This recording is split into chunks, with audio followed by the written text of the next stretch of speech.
All right. Hey, everybody. Welcome to the Office 365 Pulse. I'm so excited to have Tom back with us today from his 16-day getaway over to Egypt. But I almost put on the headdress I just to give wondered if him you were the, going to this week, Tom. I I was so wondered. close, but I really hadn't figured out on YouTube how to get the whole thing tied again, so I just couldn't do Too it. funny. But unfortunately, one comes back and another one falls. Adam has got the flu bug that's been going around, so he is sequestered away asleep right now and not going to make it, but that's okay. So we have a few updates today, nothing too crazy, so we can kind of go through those. We will start with in development, and I'll kind of take one that kind of sums up a bunch of things. When we were looking at imagery to talk about the updates this week, we went with compliance. There's a ton of things in the compliance space. So Yammer monitoring is getting included in development for compliance. There's granular permissions in the compliance center so that you can narrow that down. Some new compliance reporting. And then one that I thought was interesting is, and that one might actually be out. I think that was in development. Or that might actually be in rolling out or launched, but there is one about bullying where it's watching for Oh, continuous behaviors. Is that in yeah, launch? that was the second. No, actually, it's the second one of the compliance one. There it says will now surface Yeah. during the investigation for repeated violations. Yeah, I like that. So it's looking for repeat violations in the compliance area, and then if you you can continue to violate the compliance issue. Let's see if I can say that 3 times fast. Let's see if I can say it 1 time slow. But There if you you go. continue to violate it, it's going to flag it in a certain way so the compliance person can take care of it. And I think this is great for bullying in the workplace, aggressive behavior, different things like that. And so a lot of this is in development right now, which is great. That means with all of these little things in development for compliance, you're going to put them together, and it looks like we're leaning towards getting a great compliance update in probably the next coming months. So really excited to see what's coming in that compliance space. So all of that's in development, which means we don't really know a lot about it. It all seems like daisies and roses when everything's in development. We'll see what happens. We'll see how much makes it into the launched and rolling out stages versus what ends up on the canceled floor. But we'll see what's kind of going on there. So I thought those were exciting. And Tom, I'm sorry if I stole all of your thunder. I might have because I took a bunch of it, but we'll I will see. admit that I did have those 4 items for compliance yellowed out there, Feature. but hey, I'll adapt because I can do improv if needed.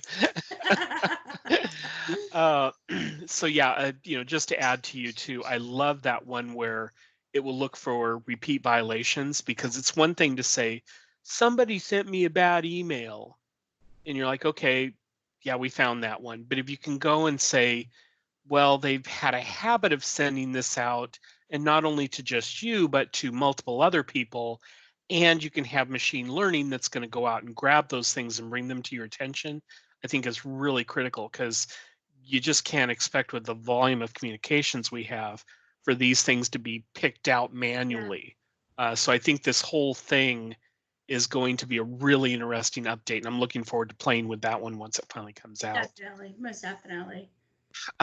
There were a couple things that they had for Microsoft Teams that we'll touch on, and then we can probably go ahead and move on to the next category.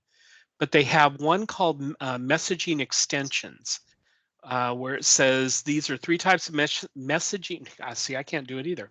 Messaging yeah, right. There's 3 types of these things. Three, count them, 1, 2, 3. We don't need that one. Checklist. God, this is going to be a great session. Checklist, polls, and surveys.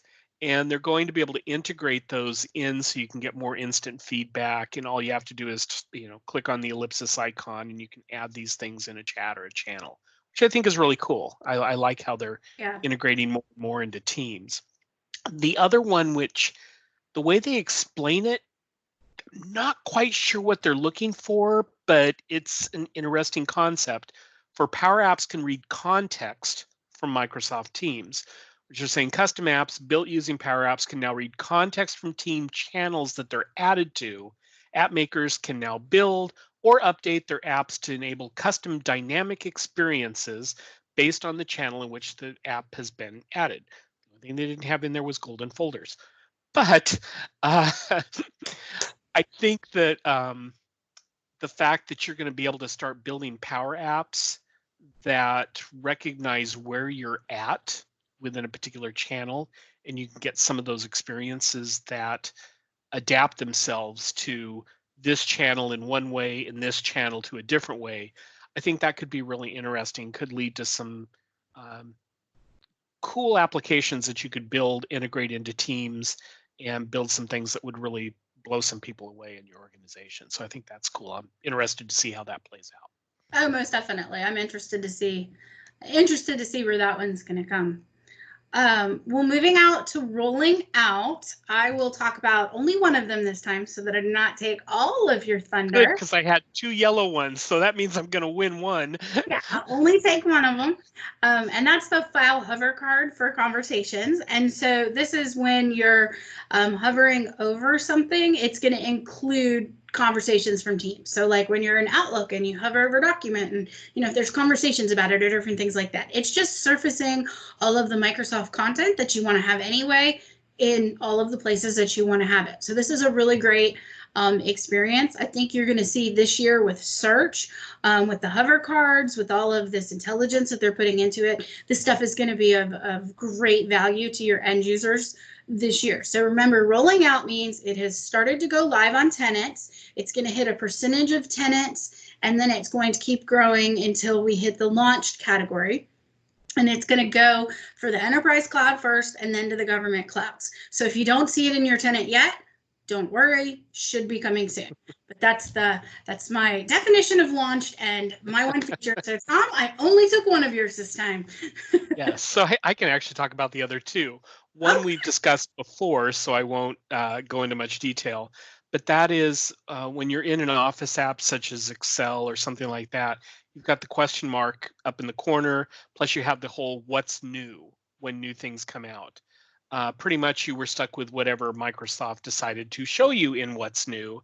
Now they're going to give you the ability to go out and actually moderate that and curate the things that'll be added. So if they're adding a new feature that your organization looks at and goes, you know, you can remove that from the list. And so while the feature is still there, you're just making it a little harder for people to find out about it. You're not going to highlight it. Yep. Exactly. So that's, I think, a good thing. You may never have to use it, but for those times when you do want to kind of pull something in the background or maybe move something up higher into the list, you're going to have that opportunity now where you didn't before. And the other thing I thought was kind of cool, especially since our site tends to be a little slow, is that the background image, when you go to sign on to Microsoft 365 or Azure, they've got this generic thing. It must have been a really honking big video or image here, because they've reduced the size of it down to 1% of what the current size is. So I don't know if we're talking 100K down to 1K, or if we're talking 1.5 meg down to 15K. Regardless, it's nice to see that they're looking at these things that you're going to see on a regular basis and trying to remove some of the bandwidth constraints that you're going to have if you continue to pull up these large things. So I thought that was just an interesting one. How many people do you think sat in a conference room having discussions about what they could change on that screen to increase load times and make them acceptable? And how long do you think it got to, we could take this image and make it 1% of what it currently is? And how much testing do you think they did with a 2% image and a 3%? Anyway, things I think about. That's just the operations side of me. I just thought it was funny. Oh, yeah, I can only wish I were part of those discussions.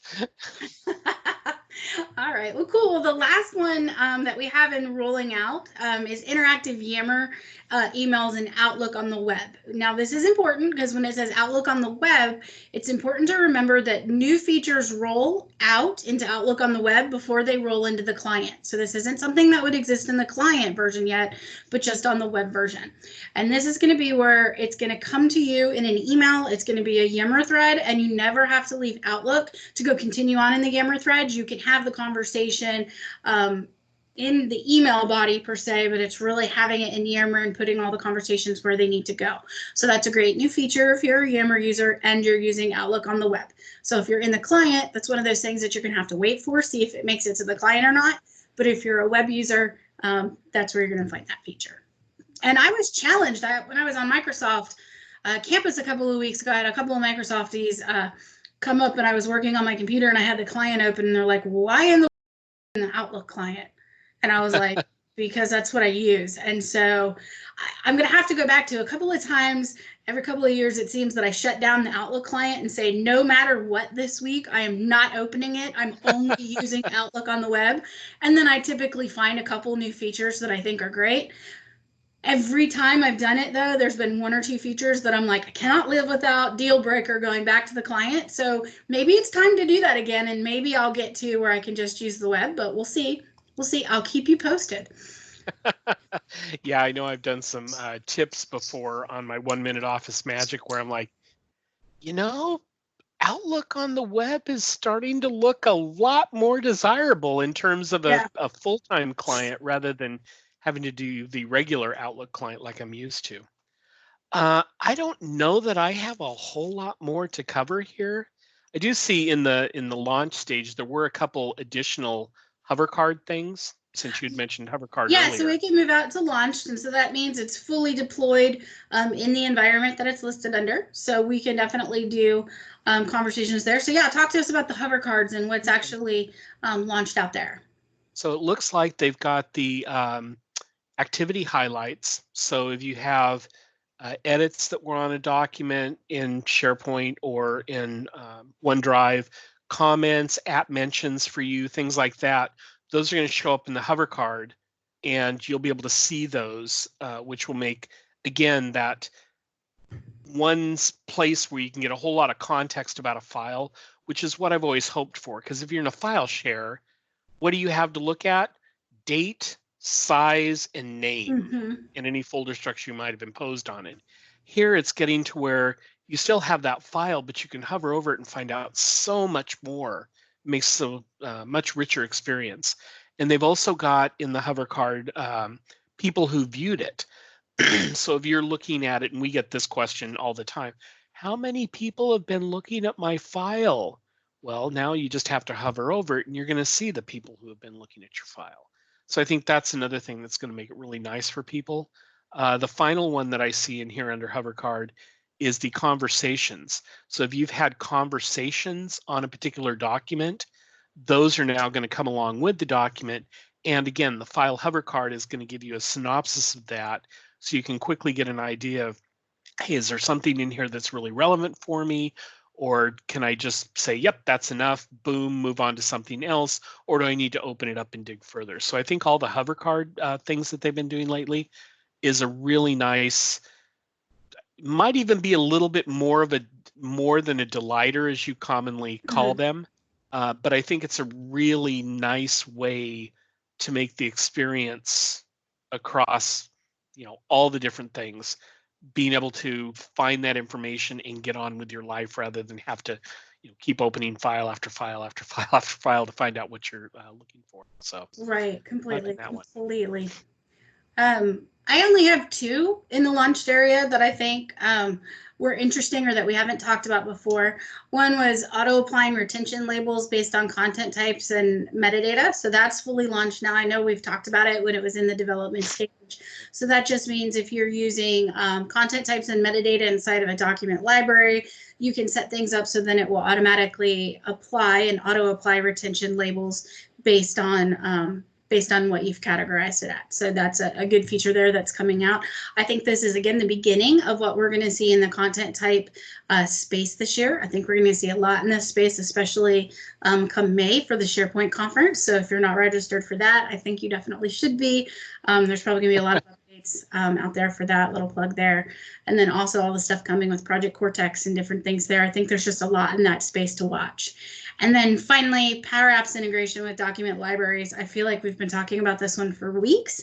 So it's not like it's anything new or anything you haven't heard of, but it has reached that launch phase for the enterprise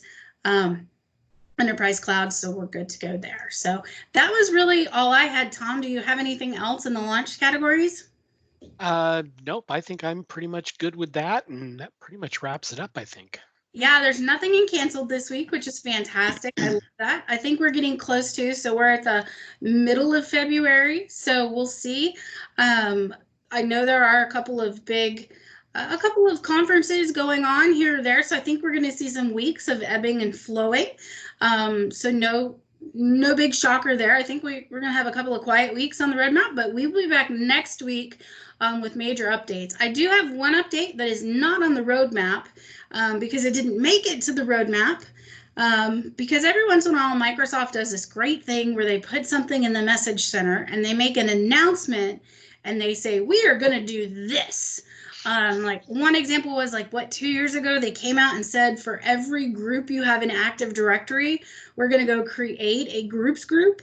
And do you remember when that one came out, Tom? And no, that would have been like, before we were still on firmly in 2010 at that point. And everybody was like, you're gonna what?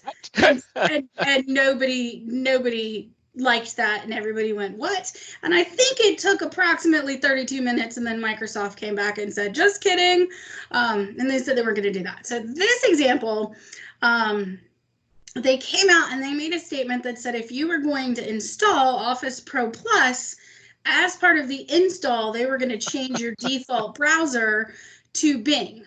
And so it was going to change everyone's end user experience, so their default browser on their machines would be Bing. That's quite a significant change. And so there was a lot of feedback on user voice. There was a lot of pushback from a lot of customers saying you cannot just go in and change this experience. This needs to be customizable. We need to be able to control this. You have to let us turn this off. So that was supposed to be coming in March, but they have now come out with an announcement and an update that basically says, hey guys, we're not going to do that. We are going to turn it off by default with a toggle that says you can turn it on if you want to have that experience, but it is going to be something that's configurable. I understand why they're doing it. Microsoft Search has some amazing things coming out this year, and to get those things, you're going to want to be using Bing, and you get this really great enterprise experience using Microsoft Bing. Now, that's probably going to be a user adoption thing that you're going to have to work with your users on, because quite honestly, they're going to be like, how do I Google stuff on Bing? I mean, that's just how it still works. And so that's going to be more of a user adoption topic and a conversation of getting people used to it and stuff like that. And that's a major who moved my cheese question. So you want to be real careful with that kind of thing. So Microsoft did listen to everyone's feedback. So that, if you saw that in your message center, you should have seen a follow-up that said, just kidding, more news to come later. We'll tell you how we're going to handle it later. So that was the only other update that we have that's not in the roadmap, because it never made it to in development on the roadmap. I think if they were actually going to do it, that would have been the next step, but it didn't do that. So I think they were testing the waters. Yeah, I mean, I could just see, because you're going to have the people who are not technically adept going, hey, where's Google? And you're going to have the hardcore technology people are going, Bing sucks. I don't want to use Bing. I want to use whatever, and it was not a good decision. And then you'd have everybody in the middle going, huh? Why does it look different? It's a search engine. Come on. Or look, there's a turtle on my screen, and why is the picture different every day? I mean, like, there could be so many things that you'd have to answer as part of that. So I'm glad it's happening the way it's happening. So that's a good change. I'm very happy that they did that. Quite honestly, when it came out and my husband walked over and said, did you see that announcement that they just made? I was like, not gonna happen. I was like, give it a week. Not going to happen. Not worried. Not going to happen. So yeah, I was watching Twitter at the time. People were like, this would be considered malware from any other company than Microsoft. I'm like, you got a point there. It would pretty much be considered malware. Don't touch my browser. Well, I mean, I do get what they're trying to do, and it's in the spirit of using the tools. You probably really do want to get to that point to get this whole rich experience, and the Microsoft Search is really great. It is a really great experience, and I do see a lot of users wanting to go back to that in the enterprise space.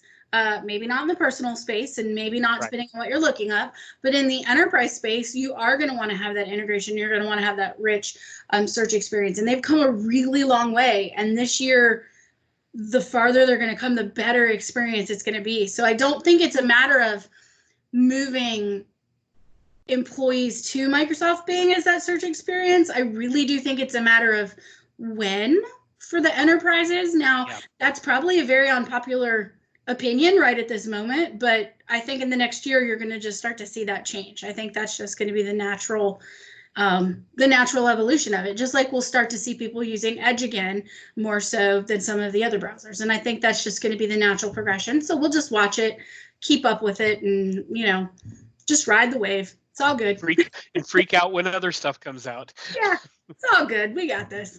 The least of our worries. For now, we don't have to worry about it, but we can watch it there. All right. Well, then, cool. Well, then we will hopefully be back next week with all 3 healthy presenters. That's our goal. But otherwise, thanks everybody for joining us, and we will see you guys next week with next week's updates. Thanks, everybody.